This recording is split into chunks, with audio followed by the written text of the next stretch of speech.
Well, we have some breaking news right now on Denver 7 News at 5 o'clock. At least 8 people are dead and dozens more are injured after a series of missile attacks in Ukraine. Why Russian President Vladimir Putin says it's in response to a terror attack from over the weekend.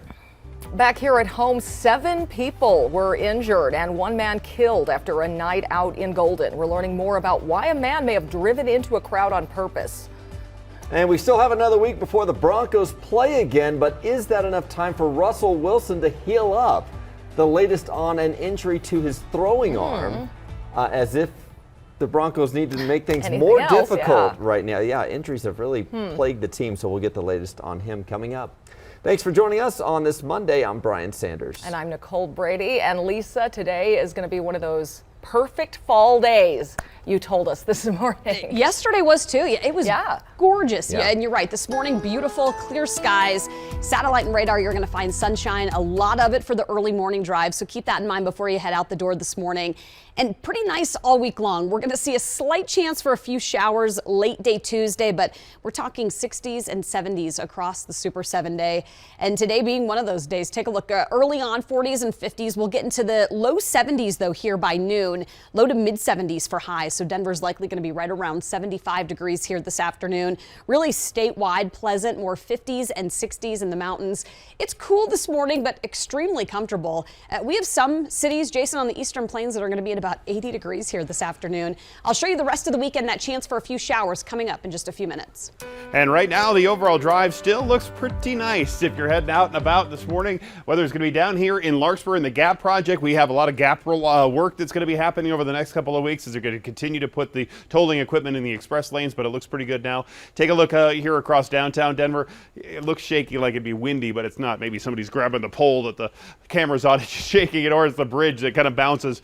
Have you been on that bridge there, the Evans Bridge over top of Santa Fe, where it bounces when the trucks go over there? That's a little disconcerting.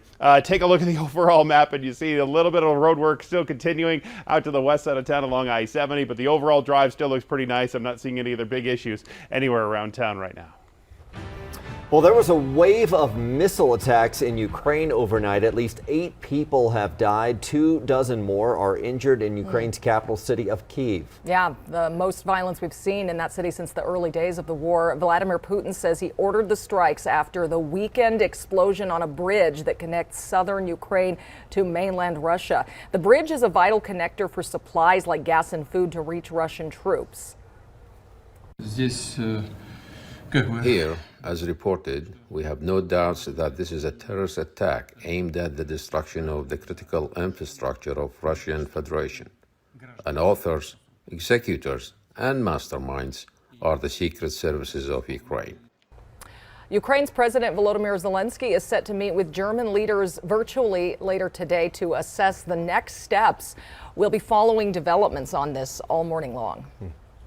Well, it was a scary scene in Golden over the weekend when a normal night out turned deadly. A driver plowed into a crowd of people on purpose as they were leaving a bar. Denver 7's Brandon Richard has been following this story since it was breaking news yesterday morning, and now we have a lot more information on the man who was behind the wheel. Brandon? Yeah, this morning we learned that suspect Ruben Marquez was on parole at the time. He'll now face murder charges on top of a long criminal history in Colorado going back more than a decade, including 3 convictions for aggravated motor vehicle theft. Now, as you said, it was a wild, chaotic, and very scary scene here early Sunday morning. 7 people hurt, 1 man dead. The man who died was identified as Adrian Ponce by a woman who says she's his sister-in-law. She described him as outgoing, caring, and loving. She says he had gone to a haunted house earlier in the night before stopping by the Rock Rest Lodge. My sister called me around 4 o'clock in the morning and said, "Ange, I have a gut feeling something's wrong. He's not home. He should have been home. He told me he would be home at 1. I can't get a hold of him." Now, we've learned there was another man in the truck, the guy who owns it. He was also arrested and will be charged as an accessory. Neither man is listed in the courts just yet for this crash, but we'll let you know when they go before a judge. We're live this morning in Golden. Brandon Richard.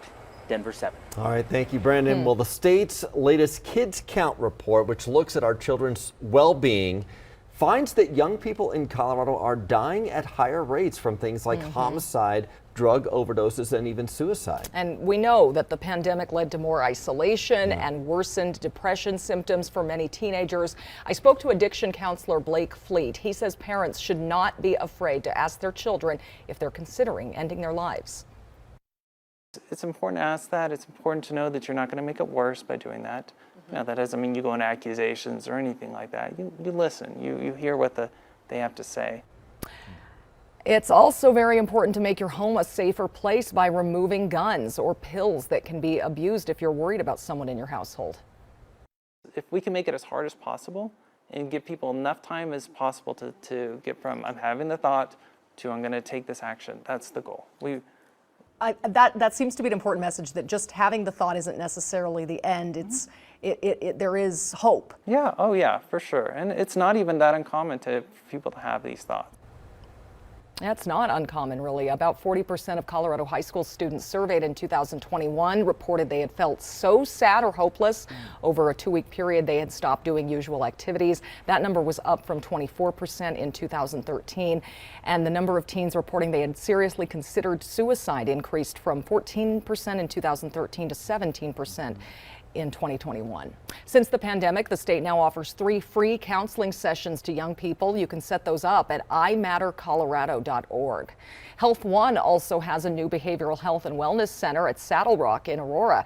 It offers intensive outpatient programs for kids from 9 years old to 17. Well, today is Indigenous Peoples Day in Colorado, a day to honor Native people. So you might have noticed some schools or businesses, even individuals, making land acknowledgments. On CU Boulder's website, it says CU Boulder acknowledges that it is located on the traditional territories and ancestral homelands of the Cheyenne, Arapaho, Ute, and many other Native American nations. Winter Park's website says we recognize and honor these Native nations as the original stewards of these lands and waters where we recreate today.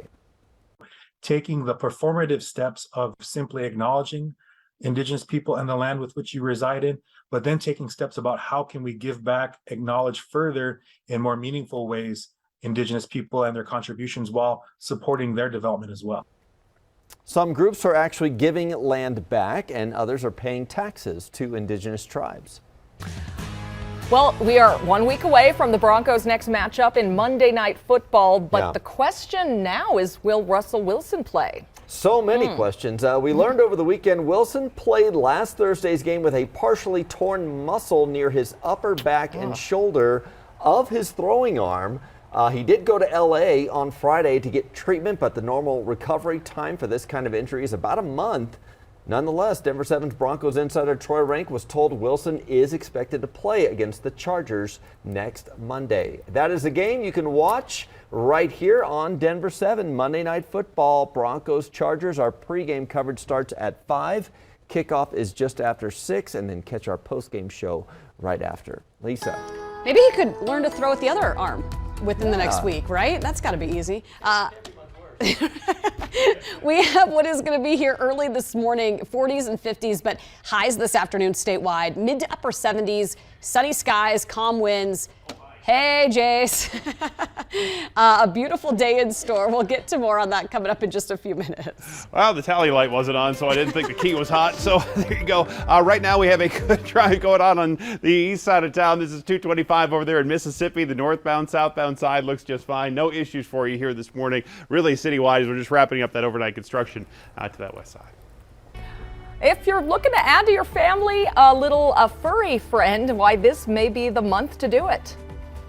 And do you choose to go fast food because it's actually fast? We have the actual number and the number 1 spot to get the quickest food, plus why the slowest chain actually has more people coming back.